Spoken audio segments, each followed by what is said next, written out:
Mga kababayan, welcome sa aking YouTube channel That's My TV. Sa press conference ni Senator Riza Hontiveros, nais na niyang ipapaaresto na si Pastor Apollo Kibuloy.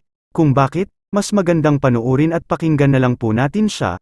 Pero bago ang lahat, kung bago pa kayo sa aking channel, huwag kalimutang mag-subscribe, mag-like at pindutin ang notification bell para hindi kayo mahuhuli sa mundo ng politika.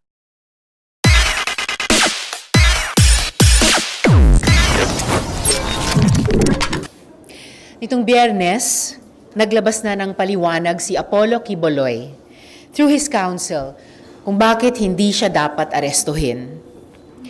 We, including my legal team, immediately read through and assessed the documents carefully, mindful of due process for the accused, but also with a view to ensuring that the Senate as an institution is protected from dilatory tactics of parties. Isa pong naging maliwanag sa aming pag-review. His explanation is nowhere near satisfactory. They did nothing but rehash previous arguments they made for not attending our Senate hearings. Una, on whether or not the investigation is in aid of legislation. Section 19 of the Senate Rules and Procedures in investigations in aid of legislation states very clearly, Section 19, privilege against self-incrimination. Quote, a witness can invoke his right against self-incrimination only when a question which tends to elicit an answer that will incriminate him is propounded to him. However, he may offer to answer any question in an executive session.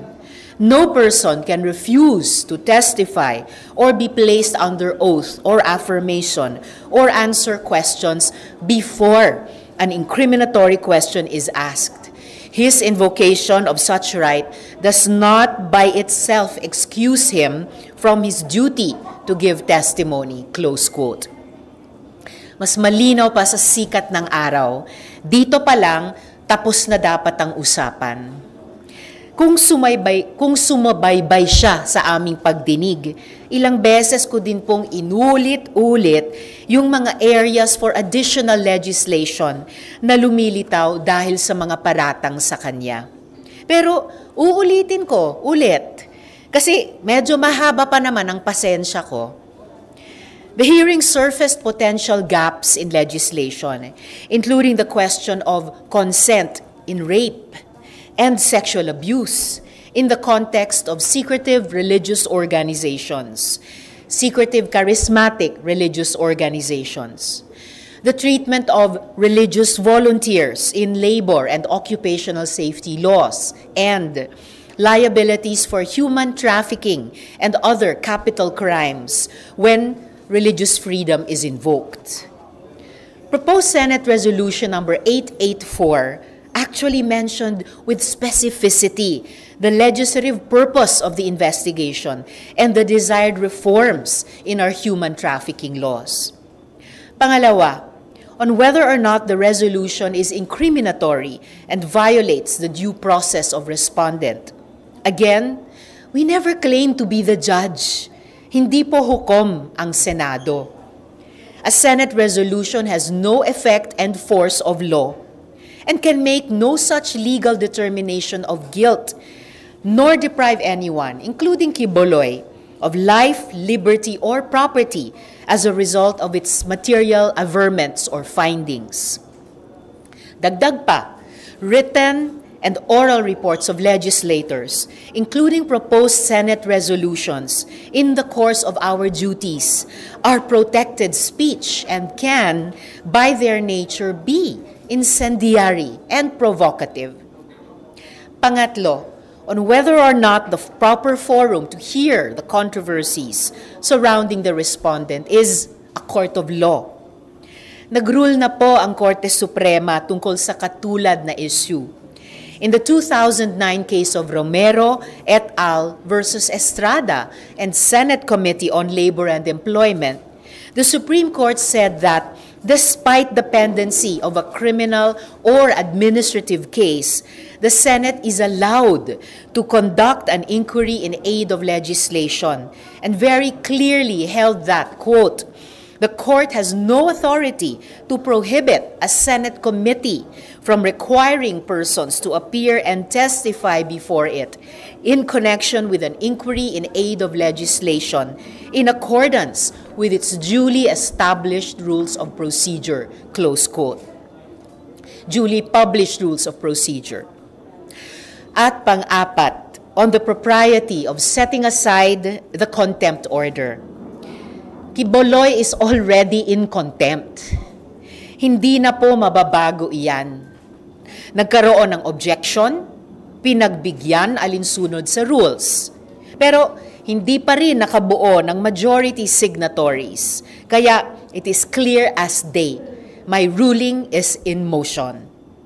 At mas lalong lumakas ang pangangailangang i-contempt siya dahil even after the March 5, 2024 contempt citation upheld on March 12, 2024, Quiboloy has continued to brazenly taunt and make a mockery of the committee and consequently the Philippine Senate by releasing through his supporters a list of 17 conditions before he appears. Sinubukan pa tayong linlangin ng abogado niya na si Attorney Topacio at tinawag pa na fake news. Pero si Quiboloy na din umamin. Quiboloy himself confirmed that he authorized the release of these conditions in a Gikan sa Masa para sa Masa event with vloggers.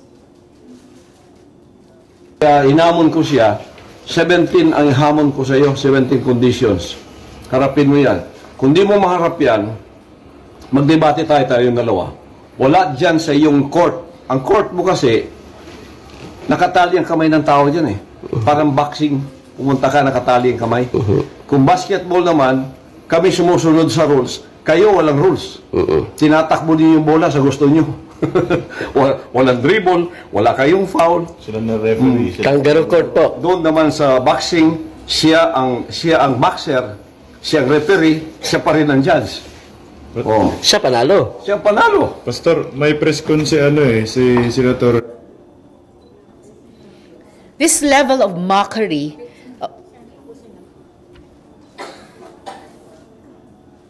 Hinamon ko siya, 17 ang hamon ko sa iyo, 17 conditions. Harapin mo yan. Kung di mo... May kadagdagan ko dito kasi conditions for 17. Kasi parang tinatakot ako ni Tiveros na ayaw, tapos dito sila sa social media na parang nangyayari ako na kung di ka magano mo i-invoke, i-contempt and you will be arrested by the kaya napilitan ako na magbigay ng 17 condition. Ang primero pa itong bukas, sinabi ko sa kanila, those are criminal allegations.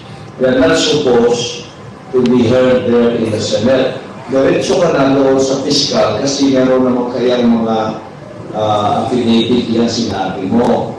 Doon na yan, huwag na dito because you are overlapping the judiciary functions and powers of the judiciary. You are not the judge. Number one, ayaw mong matapos because you are not the judge. It should be in there. Sa pinilit niya, kasi parang matigas na nila siya dito, invoking his power there. So, nagbigyan ko ng 17 conditions. This level of mockery of a constitutional exercise of duty by a committee of the Philippine Senate is unprecedented and disturbing, and further confirms Quiboloy's undue refusal to appear before the committee pursuant to Section 18 of the Senate Rules. Considering all these, once again, I request for the Senate President to issue an arrest order against Apollo C. Quiboloy. He must show up. He must respect the institution of the Senate. Sa mga kasamahan ko sa Senado, huwag nating hayaan maliitin niya ang ating iniingatang institusyon. Kung hindi pa tayo manindigan sa kanyang tahasang pambabastos sa Senado, ewan ko na kung saan tayo pupulutin ito. So kasalukuyan pong pinare-receive na sa abogado ni Quiboloy itong ruling of the committee. Once matanggap nila, i-follow up ko na yung sinabi ko nung huling committee hearing na request kay SP na ipaaresto na si Quiboloy. Opo. Ma'am, ano lang, bigyan nyo lang kami ng walkthrough. So pagka-request kay SP, meron po ba siyang given period? Ilan yung at least araw para pirmahan ni SP yung order for arrest? And ano yung susunod po na mangyayari? I think the given period ay naglapse na, yung non-extendable period of 48 hours para sumagot si Quiboloy dun sa show cause order. So at least nagawa na niya iyon. So any minute now, the Senate President, as soon as I follow up on my request to him, as soon as matanggap ng abogado ni Quiboloy itong ruling of the committee, any minute then, pwede na pong i-issue iyon. Last na lang. Sabi ng Kamara, willing sila na ibigay sa inyo yung custody ni Quiboloy. Kayo po ba willing din kayo na dito na sa Senate, do you feel na talagang masesecure or magagwardiyan siya dito as compared sa House? No need for comparisons, pero lagi dati kapag mayroong pina-appear o pina-aresto ang Senado, ay naalagaan silang lahat dito sa Senado. Ngayon ko lang narinig yung sinabing iyon ng House. Kung ganon, ay wini-welcome ko po yun dahil isa na namang halimbawa ng interparliamentary courtesy na ibinibigay traditionally ng dalawang houses sa isa't isa.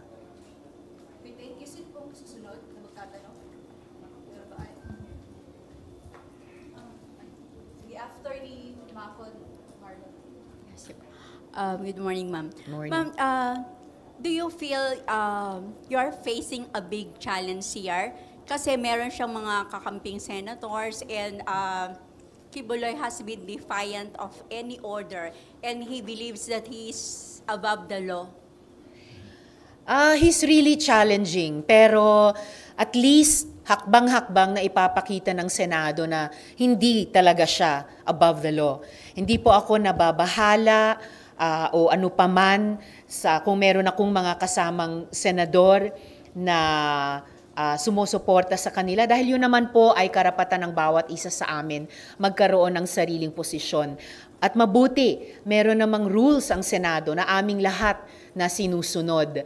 Kaya't kung merong anumang manifestation na gagawin, kung may kakailanganing bilang sa alinmang bahagi ng Senado, yun po ang gumagabay sa aming paghakbang o hindi paghakbang sa mga susunod na yugto ng proseso tulad ng investigasyon. And so far, pinakita po ng Senado sa aming mga sarili, isa't isa, at higit sa lahat sa publiko, na kayang-kayang isulong ng Senado sa pag-exercise ng kanyang mandato, sa pag-exercise ng kanyang konstitusyonal na kapangyarihan, yung kanyang mga tungkulin.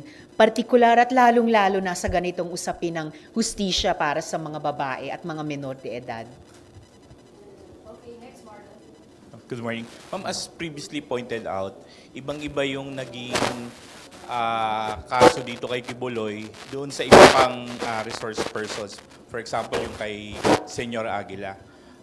Ibang-iba din yung pagtrato ng ilan sa inyong mga kasamahan doon dito sa kaso ni Quiboloy. How will this affect the credibility of the Senate moving forward kung ganito po yung nagiging aksyon ng ilan yung kasamahan? I think it further bolsters the reputation of the Senate na isa sa pinaka-independenteng institusyon sa loob ng ating gobyerno, isa sa mga mayat-maya huling linya ng depensa sa ating proseso ng demokratisasyon, lalo na pagkatapos ng 6 na taon ni Duterte na talagang sadyang inatake niya ang iba't ibang mga institusyon ng demokrasya para humina o mawala yung checks and balances sa kanya bilang executive noon. Kahit sa ganitong mahirap na sitwasyon, pilit na ine-exercise ng mga institusyon tulad ng Senado pa rin at ulit ang mga muscles niya na kung ano ang kanyang mandato, kung ano ang kanyang mga kapangyarihan, kung ano ang kanyang tungkulin, para ibalik sa dati at higit pa, palakasin palalo ang kakayahan niyang mag-fiscalize, ang kakayahan niyang mag-check and balance kapag mayroong ibang bahagi ng ating gobyerno o di kaya makapangyarihang bahagi ng ating lipunan na lalabag sa batas, lalabag sa karapatan ng kapwa mamamayan, tapos nag-aakala pa na walang maisisingil na accountability sa kanya.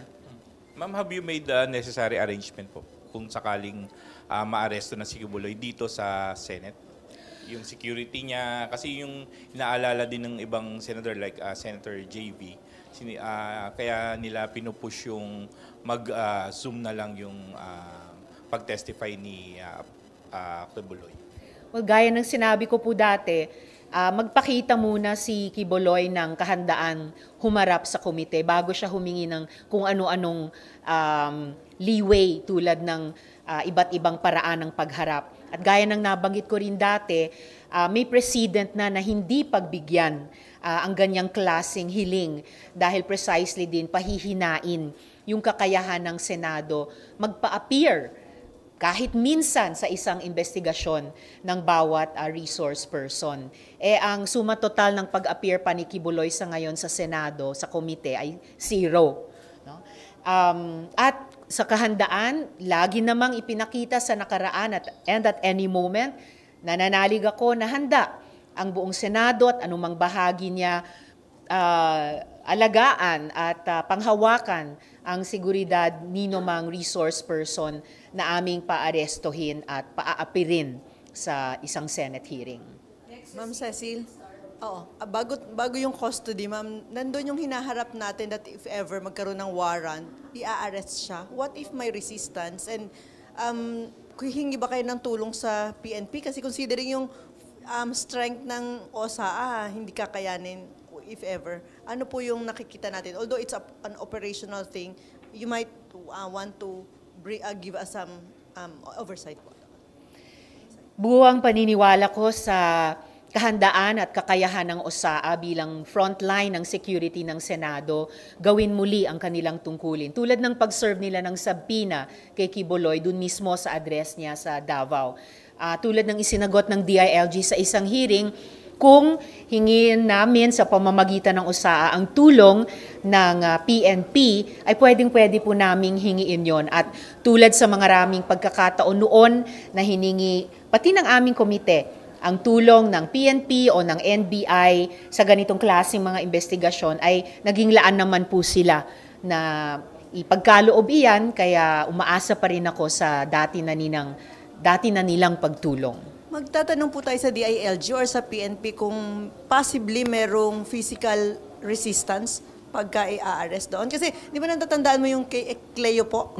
Di ba parang isang batalyon yung nawala kasi aaresto siya. Ito religious leader din po. So ano po yung anticipation natin? Thank you. Well, hopefully walang mamumuong physical resistance dahil if ever isa na namang negatibong development yan dito sa investigasyong ito na kung hindi lang nagdrama ng napakatagal ni Kibuloy, kung sana humarap na lang siya sa unang hearing, hindi kailangang umabot sa ganito. Pero sa anumang scenario na mag-materialize, for one, ang PNP ang may kakayahan ng institusyon sa loob ng ating gobyerno. Siguruhin ang kaligtasan ng publiko at siguruhin ang pagtupad sa ating mga batas, pati ang pagtaguyod sa mga normal na proseso ng iba't ibang bahagi ng ating gobyerno, pati na namin dito sa Senado.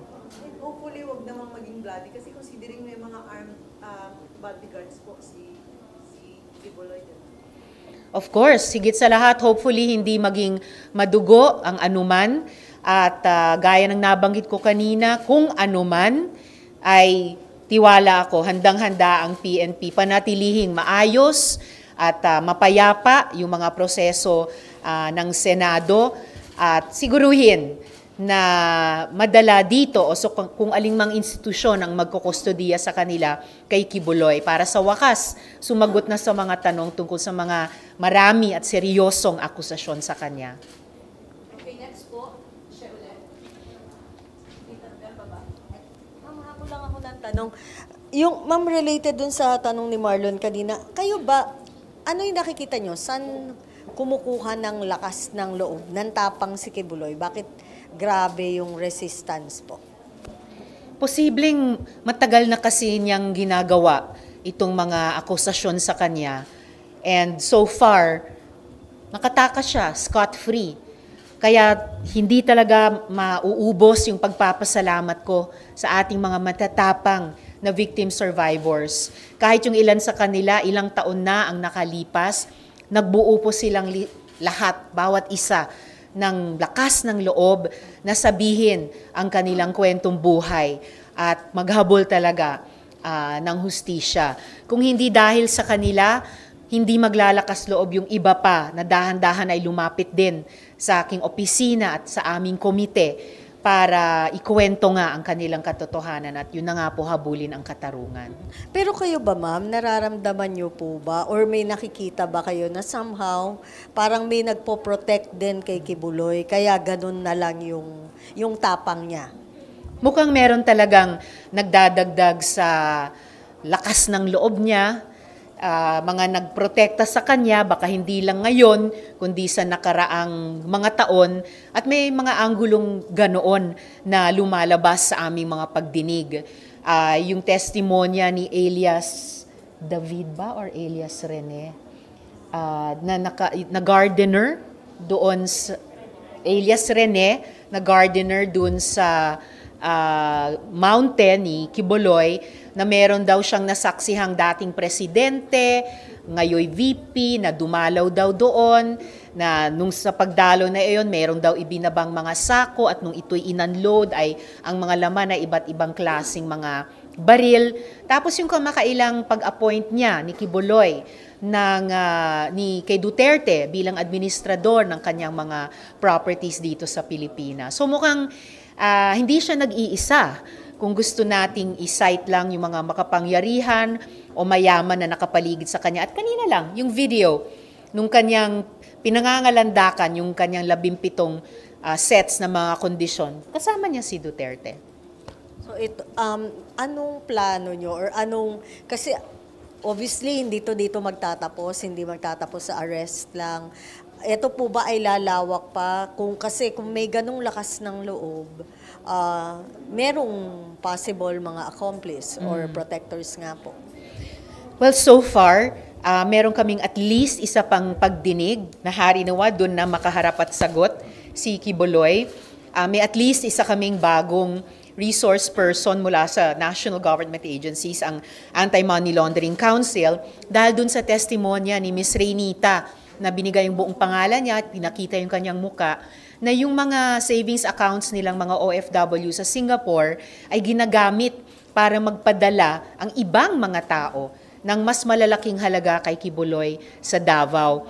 So, meron kaming mga bagong anggulo na titignan at mga bagong resource persons na iimbitahin. Kung dadako pa ito sa ibang mga makapangyarihan na nasa likod niya, nagpoprotekta sa kanya, depende po sa magiging mga testimonya sa susunod na pagdinig. Since meron po kayo isang if the camp of Kibuloy insists on testifying online, virtual, to allow? Kung naaresto na siya, ay paapirin na po siya dito, physically. Yeah, what if hindi pa siya arrested? Well, kung hindi pa siya arrested at kung hihiling pa siya, na paapirin na lang siya virtually, as I mentioned earlier, may president na hindi pagbigyan yan. At saka, higit sa lahat, sabihin muna niya na dadalo siya, no? Bago siya humingi ng anumang concession or hiling sa komite. At kung yung magiging hiling na iyon ay mag-testify virtually, yun na nga po, may precedent na hindi mabuting pagbigyan yon dahil hindi mabuti para sa kapangyarihan ng Senado.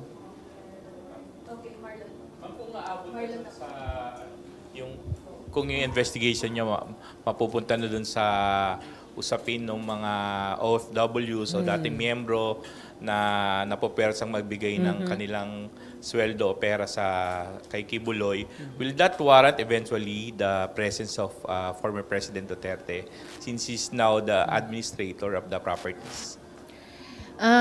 Baka wala pang direct link sa ngayon unless lumabas sa testimonya pa ni Ms. Reynita o ng Anti-Money Laundering Council na dumaan yung perang iyon na galing sa paggamit ng savings accounts ng mga OFW at natanggap sa mga properties na ina-administer ngayon ni Duterte. Posible, hindi ko pa sigurado. Depende sa kung ano yung maging testimonya sa susunod na pagdinig. Morning. Good morning, ma'am. Hypothetically, nagmatigas po si Kibuloy, patuloy na nagmatigas na hindi po dumalo sa hearing. Makaka-apekto po ba to sa kapangyarihan ng Senado na if ever ibang resource person na sabihin na Kibuloy sa tinigo sa investigasyon na ikinakasa ng Senate, bakit ako dadalo sa Senate? Yung ibang resource person. Kaya ayaw ko at ayaw ng komite pagbigyan yung mga bastos at contemptuous na mga actuations niya precisely dahil ang Senado ay nagsasabi at ang Korte Suprema na rin ay nagsabi na well within its rights ang Senado magkondukta ng walang hadlang ng investigasyon ayon sa sarili naming rules. Sa ngayon, at mananatiling ganito, consistent ang Senado na pinaninindigan namin itong mga usapin na ito. Kung magkamali kaming pagbigyan si Kibuloy sa ganyang klasing pambabastos niya, yun yung magiging simula ng pag-degrade ng kapangyarihan ng Senado. Kaya hindi po namin papayagan yan. Okay, meron pa po. Sige po. Yes.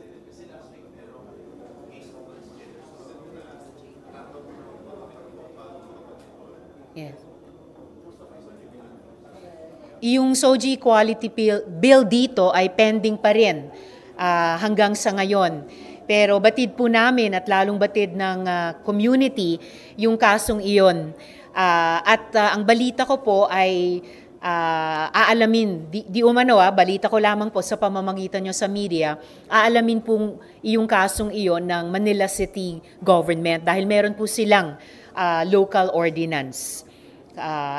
Sigurado, nangunguna ang community and then kasunod kaming mga allies na susubaybay din doon. Oo. At pwede rin po kaming mag-file ng resolusyon para tignan yung kasong iyon sa IRIS. Alinsunod din sa pending na SOGI-esque equality bill namin.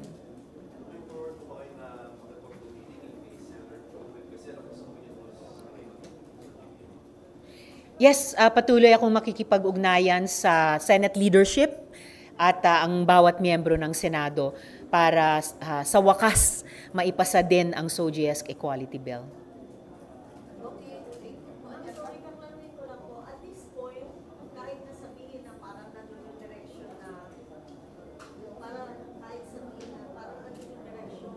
si former President Duterte probably isa doon sa parang protector ni Kibuloy. Nandun na ba tayo sa direction din na papatawag sila to be fair dahil andun yung impression na well, may guns, may allegation of guns and etc. Hindi pa namin na-desisyonan na tawagin si Duterte para mag-resource person. Kahit pagkatapos ng testimonya ni Elias Rene tungkol dun sa mga sako ng iba't ibang klaseng baril nung siya at si VP ngayon ay dumalaw dun sa mountain ni Kibuloy. Inuna muna naming dinigin lahat ng mga victim survivors bilang front and center, heart and soul nitong investigasyon. Kung may lumabas pa na testimonya, halimbawa nga dun sa usapin ng money matters, business matters ni Quiboloy, nakakailanganing imbitahin din siya para magtestimonya, then gagawin po namin iyon.